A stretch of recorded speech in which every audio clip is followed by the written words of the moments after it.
आगे बढ़ते हैं। उत्तर प्रदेश के इटावा में कथावाचक के अपमान से शुरू हुई बात अब जातीय युद्ध की शक्ल ले चुकी है।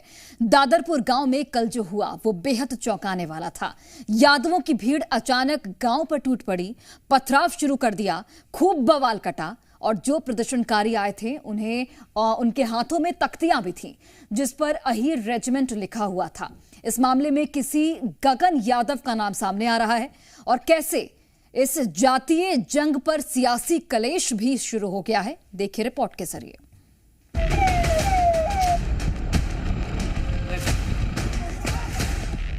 इटावा में जाति युद्ध, ब्राह्मणों के विरुद्ध अहीर रेजिमेंट उतर आई, पथराव, बवाल, छड़ी लड़ाई। यादव कथावाचक पिटाई कांड, अहीर रेजिमेंट ने छेड़ा संग्राम। कौन लिख रहा चुनाव से पहले यूपी में जातीय युद्ध की स्क्रिप्ट। गुरुवार की शाम इटावा में माहौल बिगड़ गया। दादरपुर गांव के बाहर तकरीबन 2000 लोग जुट गए। यादव रेजिमेंट नाम की तख्तियां हाथों में थी। प्रदर्शन, फिर नारेबाजी और फिर पथराव होने लगा। पुलिस पर हमला हुआ, गाड़ी तोड़ी गई और हालात काबू से बाहर होने लगे।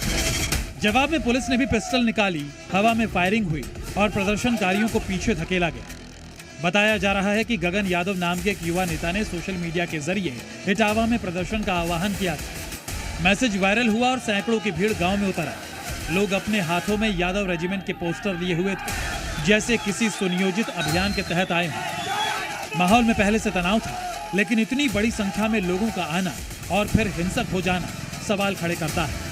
क्या ये सिर्फ आक्रोश था या कोई प्लानिंग? पुलिस ने अब तक 19 लोगों को हिरासत में लिया है। 4 गांवों में सर्च ऑपरेशन जारी है, लेकिन सवाल अभी भी बाकी है, भीड़ कहां से आई? ये अहीर रेजिमेंट है क्या, इस पर एक नजर डाल लेते हैं। तो अहीर रेजिमेंट कोई वास्तविक सैन्य इकाई नहीं है, ये सिर्फ एक प्रतीकात्मक नाम है।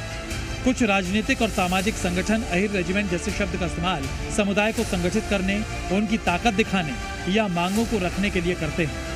एक तरफ इटावा में यादव बनाम ब्राह्मणों की जंग है, तो वहीं जाति के नाम पर जबरन सिर मुंडवाने की घटना पर सियासी कलेश भी छिड़ा हुआ है। अखिलेश यादव के आरोपों पर पलटवार करने मैदान में खुद सीएम योगी आदित्यनाथ उतरा।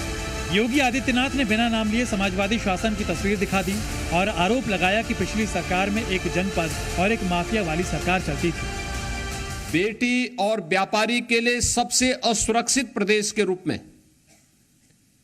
जाना जाता था। पिछली सरकारों की उपलब्धि क्या है? जातीय संघर्ष करवा करके परिवारवाद के नाम पर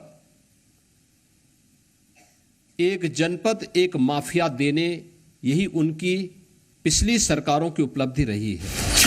दरअसल योगी आदित्यनाथ का यह पलटवार अखिलेश यादव के वार पर आया है। अखिलेश यादव ने कहा, अघोषित इमरजेंसी का दावा किया था।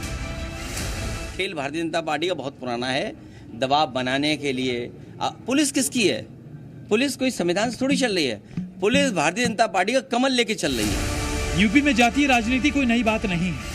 ब्राह्मण, यादव, दलित, हर वर्ग की अपनी पीड़ा है, अपनी दावेदारी है। लेकिन जब ये दावेदारी हिंसा का रूप ले ले तो लोकतंत्र की आत्मा घायल होती है। जाति की जमीन पर उठता बवाल और सोशल मीडिया से सड़क तक फैला तनाव, क्या यूपी में फिर से कोई जातीय साजिश आकार ले रही है?